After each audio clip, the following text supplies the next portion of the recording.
I can't believe it. I'm just talking with Norman Rosenbaum right here. It just seems inconceivable. But 25 years ago, probably one of the darkest periods in New York City history, we had the Crown Heights riots. Boy, oh boy, I never thought this would happen.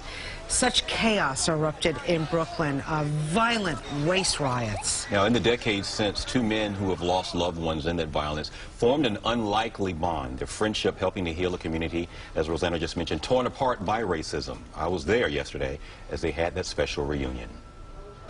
Carmel, Cato, and Professor Norman Rosenbaum haven't seen each other in 5 years, but their bond goes back to August 1991, the Crown Heights riots in Brooklyn. As a father, I wanted to see things better for the world, you know, and to different peoples. Cato's 7-year-old son Gavin was killed when a station wagon came onto the sidewalk and crashed into him while he was fixing his bike. His 7-year-old cousin Angela also hit but survived. The accident touched off 3 days of riots between August 19th and August 21st by mostly African-American residents angered that the driver of the station wagon was Jewish. It was in the ensuing melee that Rosenbaum's brother Yankel was murdered, an innocent man targeted only because he was Jewish. My brother just didn't see colour. He didn't see differences. He saw the commonality between everybody. And when I think of the way in which his death came about, it is just the antithesis for everything he stood for. And we have Norman Rosenbaum here with us this morning. Thank you so much for being here. Sorry about your loss. Does it seem inconceivable to you that it was 25 years ago? Oh, it's if it was yesterday. I mean, we're reflecting back on what's happened in 25 years. It's almost like everything's been fast forward and condensed because Yankel's still so very much with us. We think about him on a daily basis. Certainly my mother, there's not a day which goes by where we either don't talk about him or reflect about him or what he would have done, how he would have reacted, so very much part of our lives. Yesterday you with the Cato family, we did ask Mr. Cato to come in this morning. It's an emotional time. Right. Tomorrow would have been the day that his son was killed, and so we totally understand why he wanted a little family time. It's a beautiful thing that you and the Cato family have this great relationship. It says a lot about the community.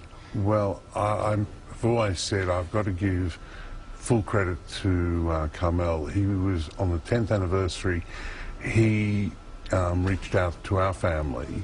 At the end of an interview, a journalist asked him about, was there anything else, the usual throwaway line, and he goes, I'd like to meet the Rosenbaum family. And the powers that be at the time, headed by Rudy Giuliani, who was mayor, and Rudy Washington, deputy mayor, and there was Isaac Abraham and Senator Schwartz from the Jewish community, put it all together. I must say I was very, very skeptical and cynical, and I was totally wrong. You could not find a more decent person than Carmel Cato. He is really very quietly spoken, but a thinker. No question about it. He doesn't say a lot, but what he says is focused and very, very relevant. When you look back on that, and you were just you've been back to the city certainly a number of times. You live in Australia, right? Australia's home. Your thoughts on Crown Heights now when you go back and just how much it has changed? Well, I think there are two things. The first thing is, at the time, there was a very popular narrative that somehow the violence erupted out of the tensions between the African-American and Jewish segments of the Crown Heights community. Well, that's not true. It just isn't. The people who rioted were not part of that integrated neighbourhood.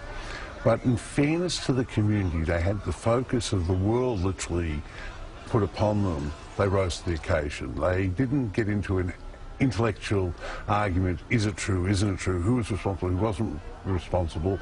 They took up the challenge and said, well, if you're going to focus on us, we're going to lead by example. And there are so many initiatives where people can look back over 25 years, from the youth to the elderly, to the middle-aged, to the single, to the employed, the unemployed, you name it.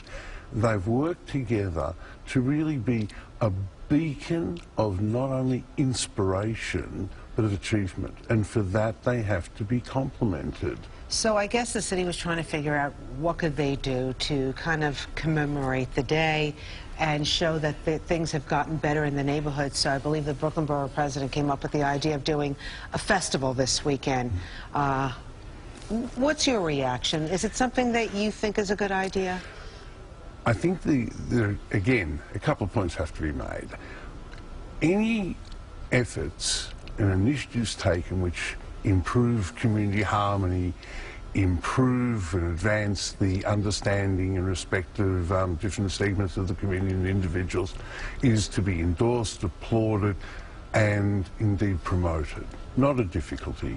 To celebrate it, not a difficulty. Not at this time. The timing is terrible, and I'm always very concerned that whatever you do has to be honest.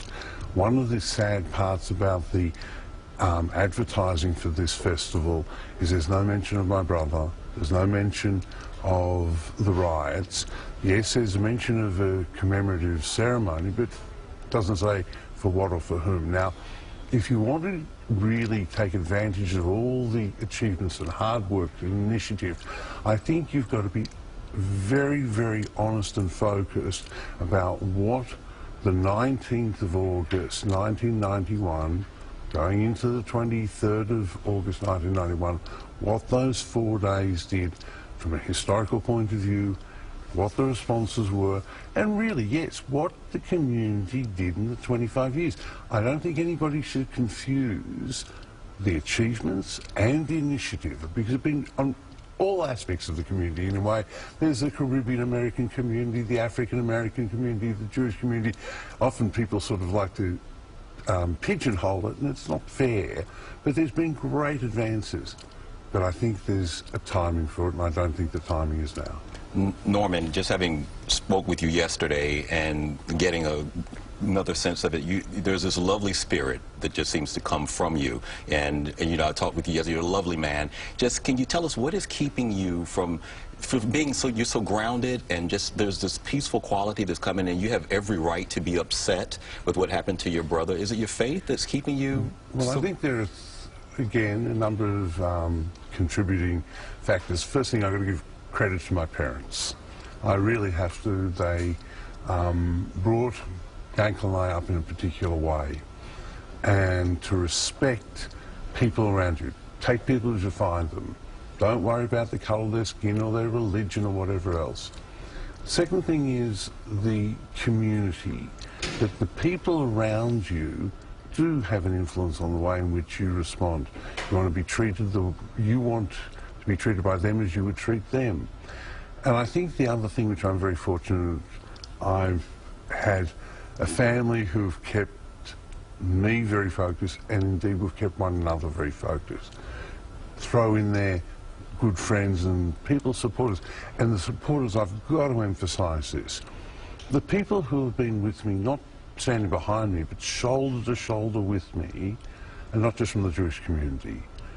I've been very, very fortunate to have people from the African American community, the Latino community, you name it. I mean, the gorgeous mosaic of New York has been with me. And when you go and take a look at that, it gives you, first of all, it reassures your faith in your fellow human being. And you can't help but be sensitive and appreciative of the decency, the innate decency of those around you. Well, we thank you so much for coming on Good Day New York this morning and sharing your thoughts and perspective with us. We appreciate it. Safe travels back home. Norman Rosenbaum. Thank you very much. All right, Good Day is going to be right back.